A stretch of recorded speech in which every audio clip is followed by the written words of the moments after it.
I was having your boy Rico from RicoScores, and we're finally here. We're finally getting to those draft picks. We just worked on Dominique Hampton yesterday. Now we're on to linebacker Jordan Magee.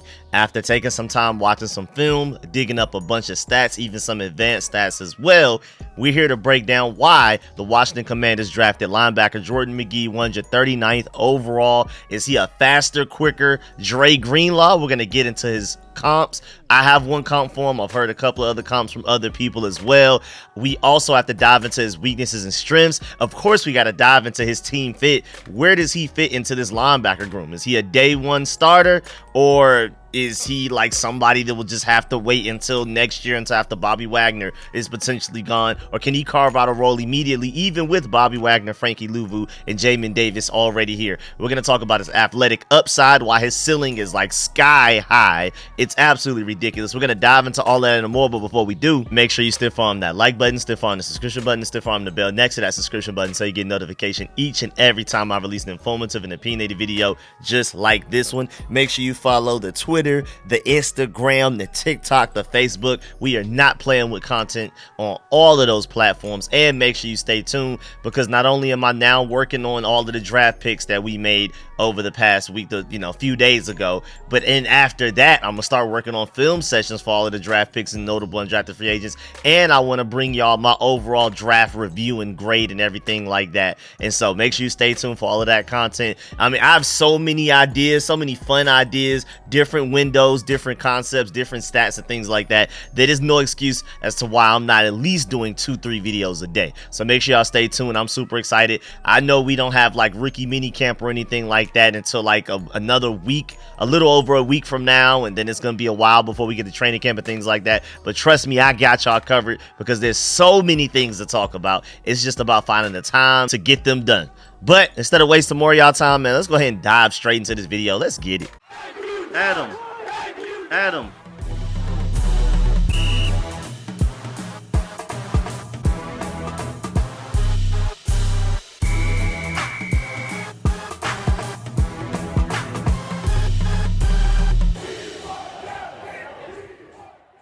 All right, so first of all, one comp that I thought of as soon as we drafted him in my live stream, I was like, I think maybe like a heavier Jeremiah Owusu-Koramoah. Maybe not as top tier when it comes to coverage yet, especially coming out of the draft wise, but probably a heavier Jeremiah Owusu-Koramoah, who you could probably see even contributing against the run.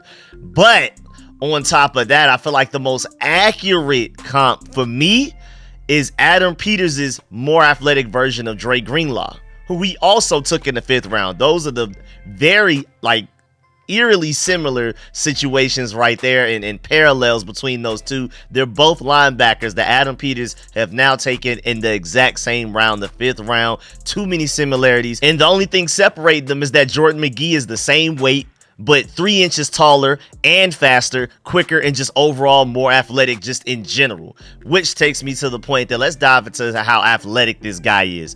First of all, Jordan Magee was among the most athletic linebackers out of the entire draft. He finished tied for first in 10-yard split with a 1.54. He was 3rd in broad jump with a 10-foot 4-inch. He was 4th in vertical at 35.5 inches and 5th in the 40 time with a 4.55. Like, that is ridiculous elite stuff there. And he's not one of these super undersized linebackers. Of course, he's not like a huge built Edgerrin Cooper type of guy, but he's also not as undersized as some people may try to make it out to believe when people break him down.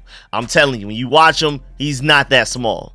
Also, looking at this charting right here, according to Next Gen Stats, he was the most athletic linebacker in the entire class based on their metrics. When they do all of their advanced calculations, all of their background info, they're throwing all of these stats into a pot, and at the end of it, Jordan Magee even beat out my linebacker 1, Peyton Wilson. Going into the draft, Peyton Wilson was my linebacker 1. Junior Colson was my linebacker 2. Then it was like a gap Edgerrin Cooper, then gap everybody else.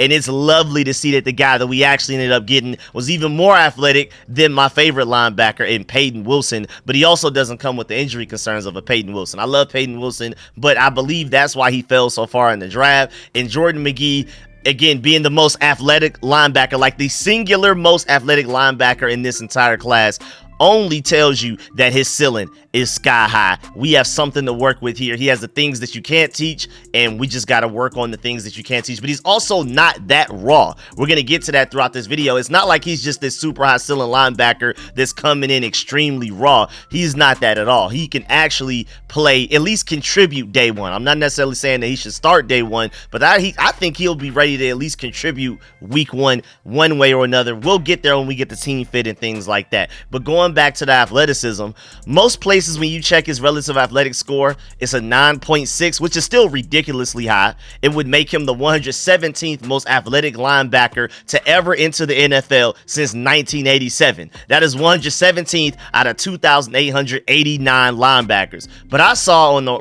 relative athletic score website itself that he actually has a 9.75, as you can see on the screen. His size grade is okay. I mean, 232 pounds, I don't think is that bad. I mean, he doesn't play like he's that small, so I'm good with it. And then again, he's almost 6'2", so that's fine as well. His explosion, great. His speed, elite. His agility, probably one of the things that's most underrated about his game, is elite as well. Having elite agility, great explosion, and elite speed, that's literally all you can ask for out of a linebacker. And he's really long. Even though he is, you know, what they consider height-wise, like okay, decent, good, not great, his arms are long enough to where he makes up for it in that department as well. So this is just a pure alien specimen that you brought on to the Commanders to be coached out by some of the best defensive coaches. I mean, Ken Norton Jr. is our linebackers coach, not even our defensive coordinator like he's been before. Like I said, man, this coaching staff on paper is ridiculous because we have guys that are former head coaches, former defensive coordinators, former offensive coordinators,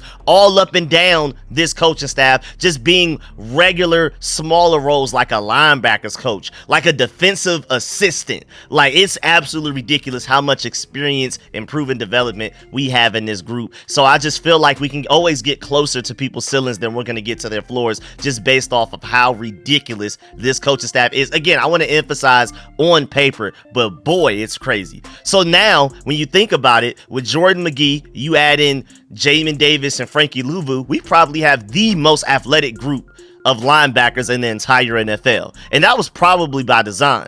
We pay these coaches millions of dollars to develop and coach these guys. So give this great coaching staff on paper talented players with elite traits that you can't teach, and they'll find a way to teach them the things that you can teach. Give them players with the things that coaches can't give you, like just God-given natural talent and athleticism, and also make sure that they're built the right way mentally. That's important as well. And he checks that box. All of our draft picks check that box as well.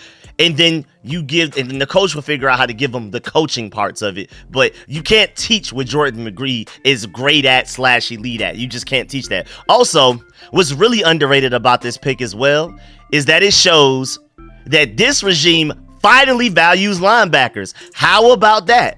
In one offseason, we picked up Frankie Louvu, Bobby Wagner, and you can even say Jeremy Chin is like kind of like a hybrid linebacker star position type of guy, and now Jordan McGee as well.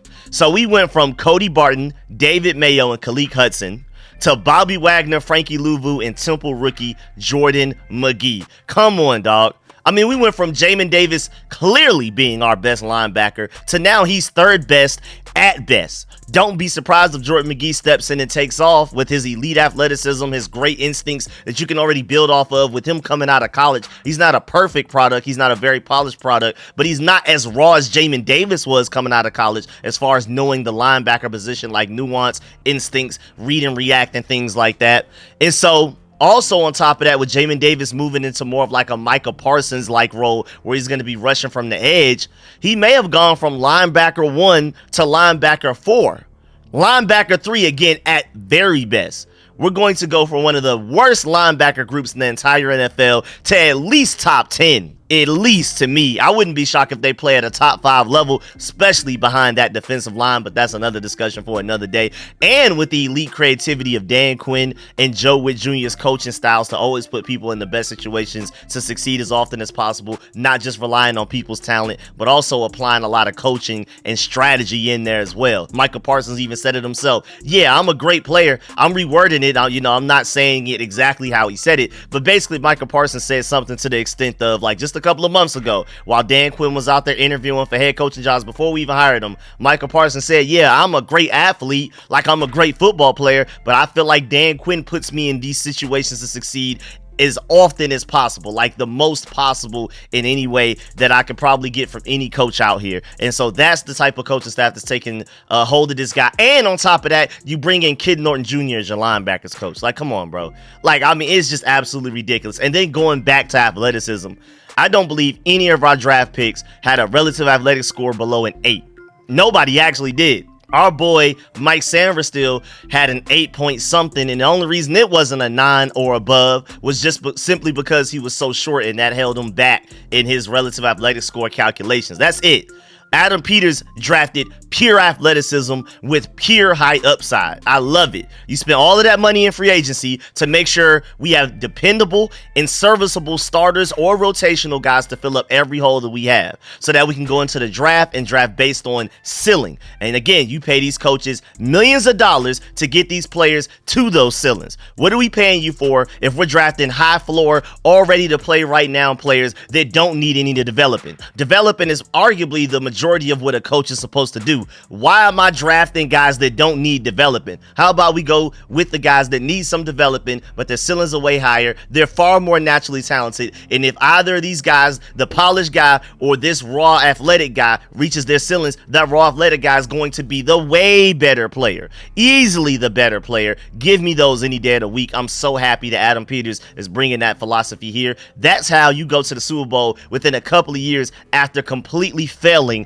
the quarterback situation, trading first round picks for a quarterback that did not work out. And you're in the Super Bowl, I believe, even before those first round picks all got used up. Like, that's insane, bro. That's absolutely insane. Even if they did get used up, but still, my point is, you use all of them first round picks, trade up for Trey Lance. He doesn't work out, and you're still in the Super Bowl just a couple of years afterwards. That's even more impressive on Adam Peters' part. So the strategy that he's going with, I feel like, if anything, is just great minds think alike. I've been telling y'all, and a lot of people agree with me, but some people didn't necessarily feel like this, that we need to go draft upside, point blank, period. You can adjust for needs a little bit, but at the end of the day, that's what free agency is for, needs. Draft is for talent, for you to find cornerstone players that set a foundation for what you're trying to build in the Super Bowl contenders. You're supposed to draft your Pro Bowlers and your All Pros. Your free agency signings should be already proven guys that come and just basically fill in needs that you have.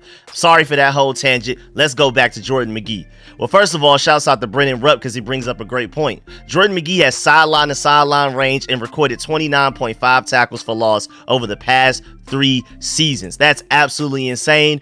Coach Chris Wood said you're going to get a very dependable guy with tremendous upside and at the very least special teams value in a Jordan McGee. Also, Jordan McGee in just 32 pass rushing snaps generated 20 pressures and 6 sacks. That is absolutely insane. In 32 pass rushing snaps, he had 26 results. Basically, that is like, I mean, ridiculous numbers. I wonder how that compares to the elite edge rushers in the class. Now, granted, he's a Mike linebacker, he's a middle linebacker, so he's more so doing it as like a blitzer and not necessarily going one-on-one against tackles every snap, but that's still ridiculous. That means that he has a high pass rushing ceiling as well, on top of everything else, on top of the coverage ability, which we're going to get to, which is probably the one thing he can lay his hat on, like his ace in the hole. That guy's going to be able to cover at the end of the day. If nothing else works out, he's going to be able to cover, but he also brings some pass rushing as well. So I'm starting to think, just based off of his traits, now he's sounding very similar to Frankie Louvu, a guy that can rush the passer, especially blitz him right up the middle, can stop the run, and cover from the Mike linebacker position. That's literally Frankie Louvu. That's why we brought him here. And if we somehow end up with 2 of those, it's over with for the league, man. Not saying that he will become that 100% guaranteed, but he definitely has the traits and the potential to do that. And he also has the coaching staff behind him to potentially get him there as well. Shouts out to Dane Brugler. He said McGee's average play strength will stand out versus pro competition, but his athletic range and competitive play style are NFL quality assets. He should be an outstanding special teamer as a rookie while he competes for defensive snaps. And I feel like that's a relatively low evaluation on him. We're going to talk about some people that are even higher on him than that, especially me. I'm way higher on him than that. But then you also had a defensive coach tell Ryan Fowler and describe Jordan McGee's game as an athlete with, quote, arguably the best instincts at linebacker in this class. Unquote. That's insane. That's coming from a defensive coach saying that Jordan Magee, on top of the elite upside that I already gave you with his relative athletic score, saying that he may have the best instincts out of this entire linebacker class. Now, I didn't necessarily see all of that on tape. Again, like I already said, I see good instincts. I see instincts that you can definitely build off of. He's way better mentally, nuanced, IQ awareness, and all of that type of stuff instinctually than Jamin Davis ever was coming out of college, and arguably even better right now coming out of college than Jamin Davis is right now in the NFL. But best instincts in the class is very high praise, and that sounds like first rounder to me. If you have that elite upside and then you have the best instincts at linebacker in this entire class, why are you not at minimum a second round pick, which is really interesting. And also goes on to say not many in this class can play with that blend of tenacity and explosiveness. This is a rare specimen right now, man. If we're talking about highest ceilings, you can argue that Jordan Magee has the highest ceiling. I mean, again, according to next gen stats, with him being the most athletic linebacker in the entire draft, I mean, you can argue he has the highest ceiling out of any linebacker out of this entire class, with some freak athletes in it like Peyton Wilson and Edgerrin Cooper. Also, Jordan Magee's career best, he had an 87.2 Pro Football Focus grade in 2023, which was 7th amongst all linebackers in this draft. And to dive even deeper into his grade, they felt like he had a 79.1 run defense grade. That's elite for a guy his size. Again, I can see him potentially turning into a guy that can stop the run at the NFL level, but we'll have to see. And then he had a 90.7 pass rush grade. That's elite. Again, overall, he had an 89.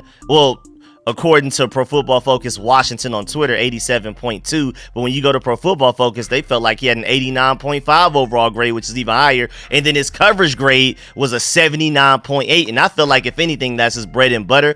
I'm surprised they're that low on him, because on tape, I think he's even better than that, which takes me to his fit. I feel like since Jamin Davis will be rushing from the edge way more than he ever has before in his NFL career, and that since Frankie Louvu will be going after the quarterback as well, but from like the A gap, from right up the middle, and will also be stopping the run a lot, and then Bobby Wagner will be your quarterback of the defense, making sure everybody is where they need to be and mainly stopping the run. I feel like Jordan Magee is the perfect fit for what this linebacker group needed upgraded in the draft the most.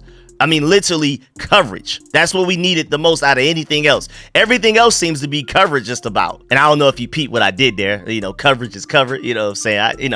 I'm here all week. You feel me? But now for real, we have run stopping already. Check. We have rushing the passer. Check, from everywhere. A gap, B gap, C gap from outside the edge. Check. We have the quarterback of the defense greened out on the helmet. Check. And now you also have the coverage. And we have some coverage ability already in that room. But like I told y'all in my mock drafts before the draft even happened, I said going into the draft that the biggest necessary area of improvement for this linebacker group is coverage ability. And I feel like that's probably by far, personally.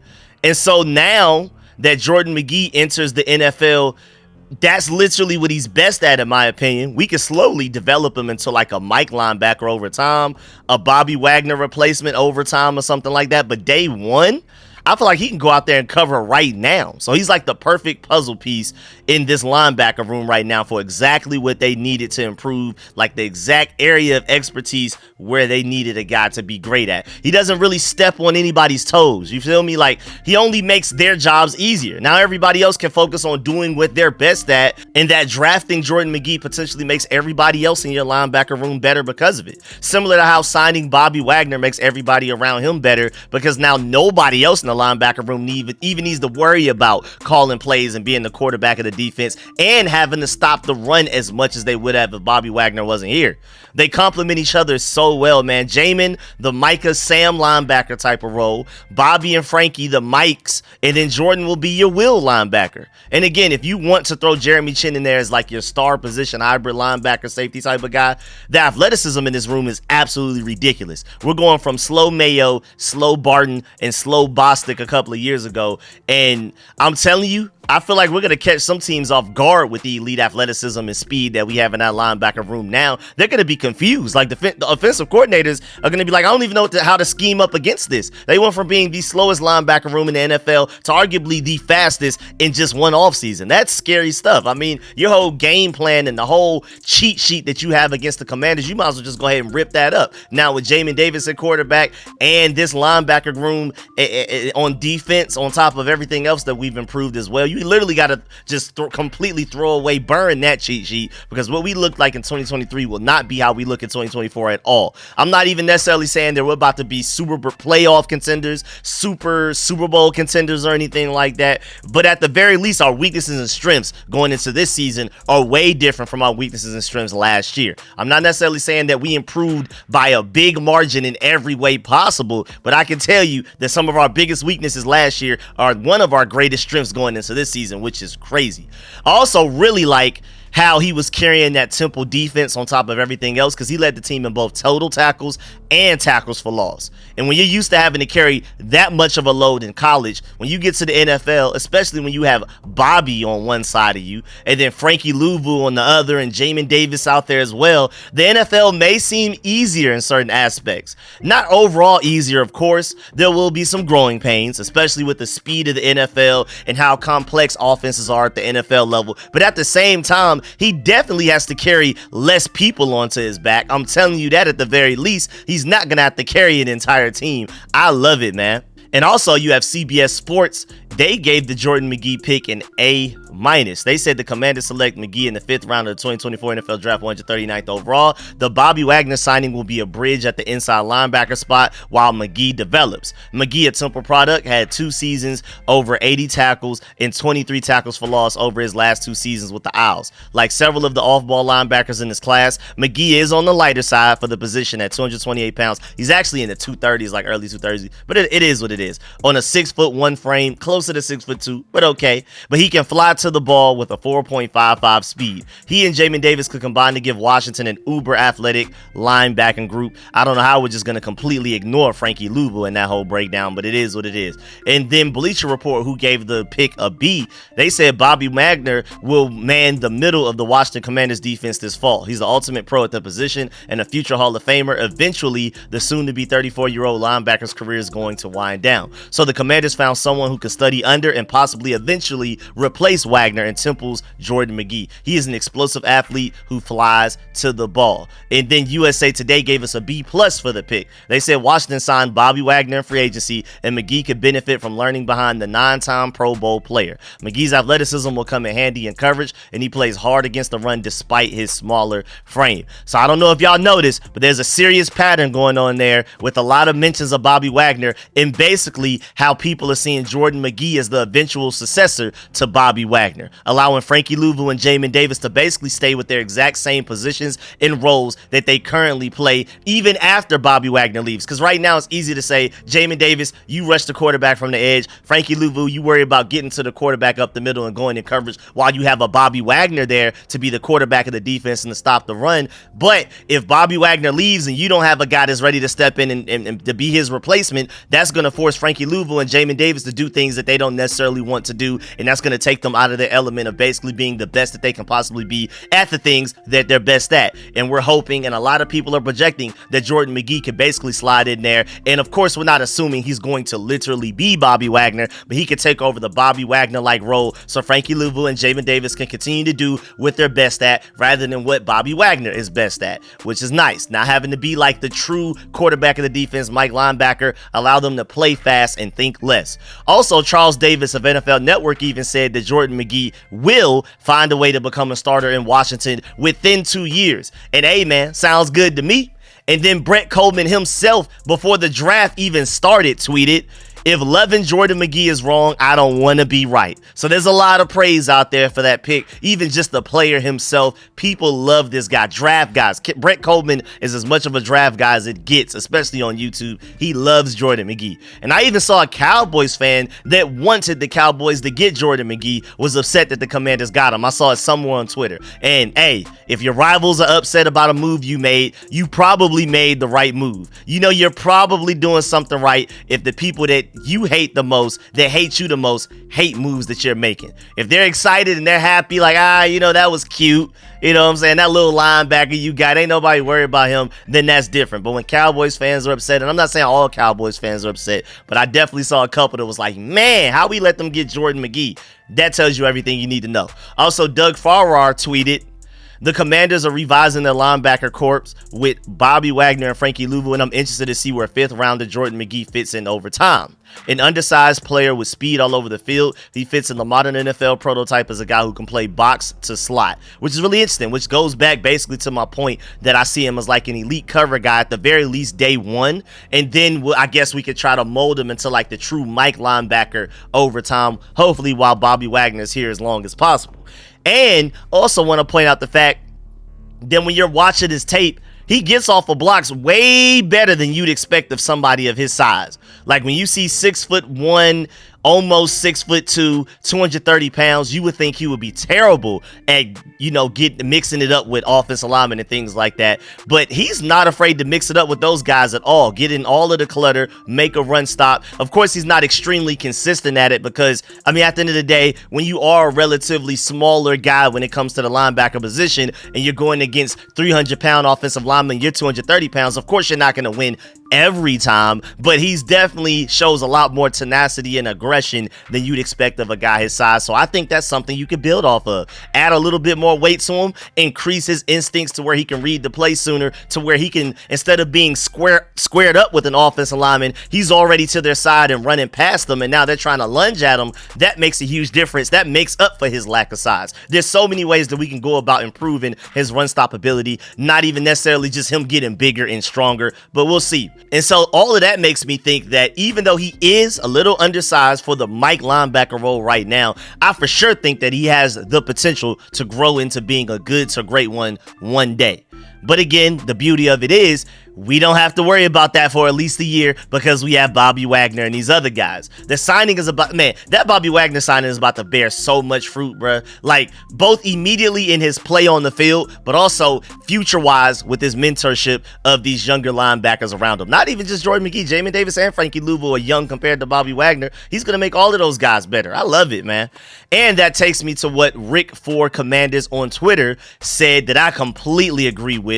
He said, dude fills gaps, takes good angles, tackling machine. Again, another guy that is violent at contact. There's a theme here. Tough, physical, violent. We are going to be annoying as hell, which takes me to my point. I love that. I want our team to be the most annoying team to play out of the entire NFL. I hope if the NFL ever does superlatives that we win team I hate playing the most in that category. I want to dominate that category consistently. Like, between this defense plus Jayden Daniels' ability to run, I hope teams have headaches and soreness every Monday after we play them. I hope we're the team that's most known for that. Please, we can talk about wins and losses, but at the very least, I want the identity to be that we're the most trash talking, the most heavy hitting, fastest running, most difficult to game plan against team doing it. And you're going to be sore on Monday, guaranteed. You're not going into that Sunday game and leaving unscathed. Point blank period. That's the identity I want our team to have, and I feel like this draft is a great first step towards that. Love it. And at the end of the day, when it comes to Jordan McGee, it's literally as simple as, shouts out to my boy and Ted Todd podcast over there. Make sure you follow them on Twitter and YouTube. They said, you tell me you drafted a linebacker with great athleticism and great instincts, I'm sold. Simple as that.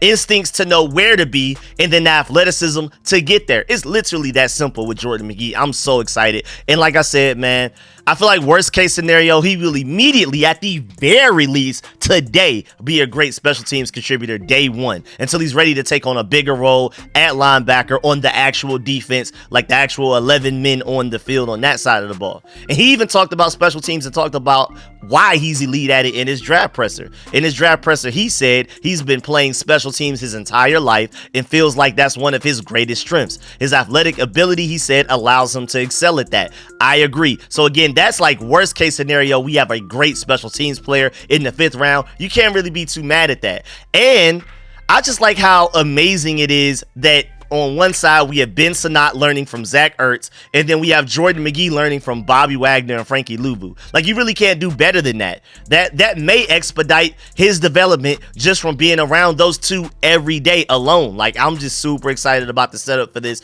I feel like we basically set up a mentorship program all across the board. Not only did we bring in these free agents to be able to, contribute to wins better than these younger guys today. Like right now, they increase our floor and we don't have to really worry about too many things on offense and defense. But also, these guys are going to take these guys under their wings and show them the ropes and just put them on game. This is what you should be eating. This is how often you should be working out. These are the type of exercises you should be doing. This is what you should be looking for from the linebacker position. This is how you need to react. You need to have like an eternal clock, 1, 2, 3, go. Like, random little nuanced things. I'm just making stuff up as I'm going along, but I'm just saying that's the type of game that Bobby Wagner could put Jordan McGee on, that if we didn't have Bobby Wagner, I don't see Jamin Davis necessarily putting them up on all of that game. Matter of fact, I hope Jamin Davis picks up a lot of the game that Bobby Wagner's out there giving out. Also, out of all of the great interviews that we got from our draft picks in this entire class, and all of them sounded hungry.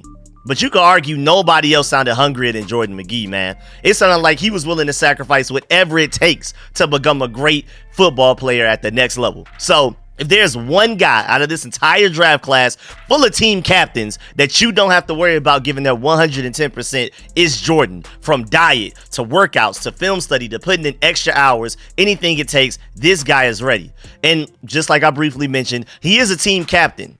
Like, he's seven of our 9 draft picks were team captains. And even some of our undrafted free agents were team captains as well. And that's definitely a pattern and definitely a deliberate thing, a strategic move by Adam Peters and company. I love it, man. You got freak athletes and a bunch of leaders. I mean, honestly, like, how much better can you do as far as setting the foundation right there? And y'all should know by now, man, that the trash talkers are always going to be my favorite players that I root for the most, man. I love Terry McLaurin, but when it comes to personality, of course, again, I mean, I've gone on these tangents before, but long story short, Cam Newton, Adam Pac-Man Jones, obviously, just because trash talking on one end, but also the bias of going to the same high school as me. Anthony Edwards, my favorite athlete of all time, Southwest Atlanta, you know what I'm saying? And then also the trash talking on top of it. Then you got Chad Ochocinco, you got Marshawn Lynch, you got Marcus Peters. These are some of my favorite players that I've watched. Just in Westbrook was my dog in the NBA for at least 10 years. So I gravitate to the trash talkers. That's who I am in real life. If you ever get a chance